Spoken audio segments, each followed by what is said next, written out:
ప్రార్థన చేసుకుందాం. సకలాశీర్వాదాలైన మా తండ్రి నీ పరిశుద్ధ నామానికి వందనాలు. కానుకలు దీవించండి, ఆశీర్వదించండి, పరిశుద్ధపరచండి. నీ బిడ్డలు నాయన వారి కష్టాల జీవితంలో నుండి నీ సన్నిధిని ఇచ్చారయ్యా.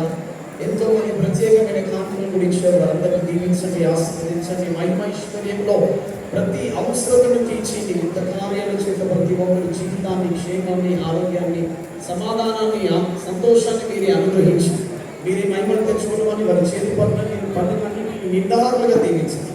యేసు నామములో ప్రార్థిస్తున్నాము తండ్రి, ఆమేన్. అమ్మ కూర్చోవాలి, ఎవరు మాట్లాడదు. అయ్యే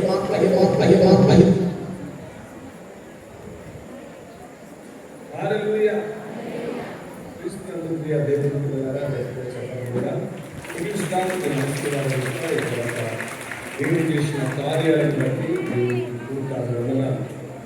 హల్లెలూయా. గట్టిగా చెప్పండి హల్లెలూయా. 5 నిమిషాల్లో ఇంకా కాలు కలిసే వారు ఉంటే అమ్మా తొందరగా రండి. దేవుడికి ద్వారా మనకు ఆశీర్వాదాలు ఎన్నో ఉంటాయి.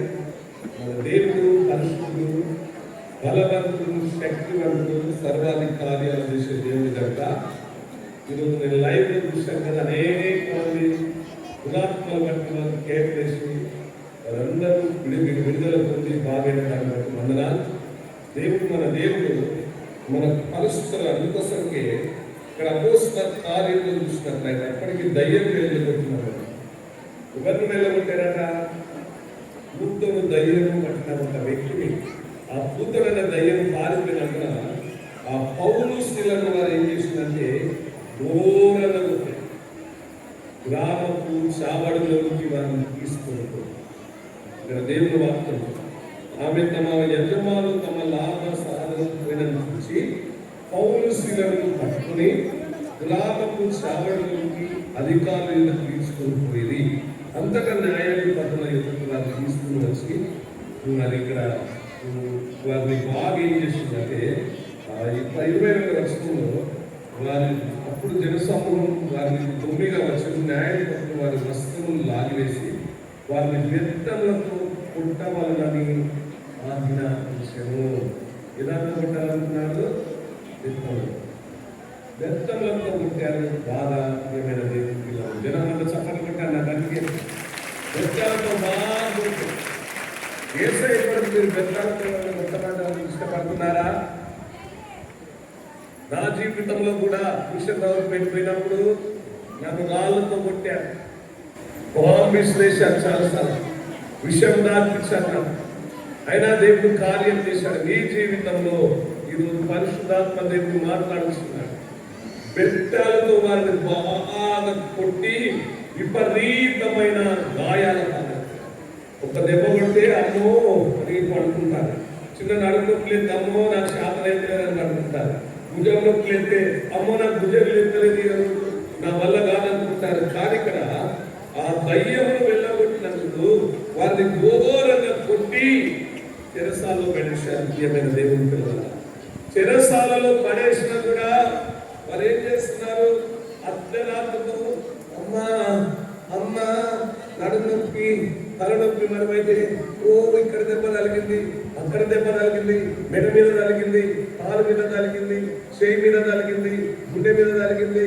మనం ఏమనుకుంటామంటే మనం రోగాల వైపు చూస్తూ ఉంటాం, మనం దెబ్బల వైపు చూస్తూ ఉంటాం, మనం గాయాల వైపు చూస్తూ ఉంటాం, మనం చెరసాలను ఏ విధంగా బయటకు రావాలని ఆలోచన చేస్తూ ఉంటాం. కానీ పౌలు స్త్రీలు ఏం చేశారంటే విశ్రాంతి తీసుకోలేదు వాళ్ళు.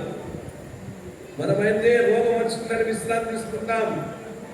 ఈరోజు డాడ్ లేట్, నేను రూమ్లో పడుకోవాలి, ఈరోజు డాడ్ లేట్ కనుక నేను ఆడికి తిరగాలి అంటే మనిషి యొక్క ఇదొక నైజం.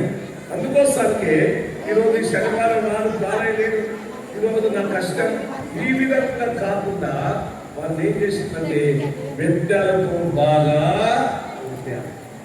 ఏం కొట్టారట?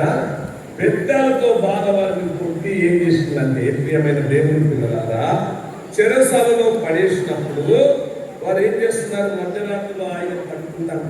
అమ్మా అమ్మా అమ్మా అమ్మా, మనం ఏమంటామట? అమ్మా అమ్మా అమ్మా అమ్మా, నా తలబాయే, నా గుండెబాయే, నా కాలు చూస్తానే, నాకు నొప్పి వచ్చింది, నాకు భుజాలు నొప్పి వచ్చింది, నాకు నడుము నొప్పి వచ్చింది, నాకు వీపు నొప్పి వచ్చింది, నాకు చేయి నొప్పి వచ్చింది, నాకు కాలు నొప్పి వచ్చిందని మనం నొప్పుల వైపు చూస్తాము. కానీ మనం ఎవరి వైపు పౌలు శీలలు ఏం చేస్తుందట? పౌలు శీలలు శరీరం పైన దెబ్బలున్నా ఒళ్ళంతా పరిశుద్ధులాగున్నా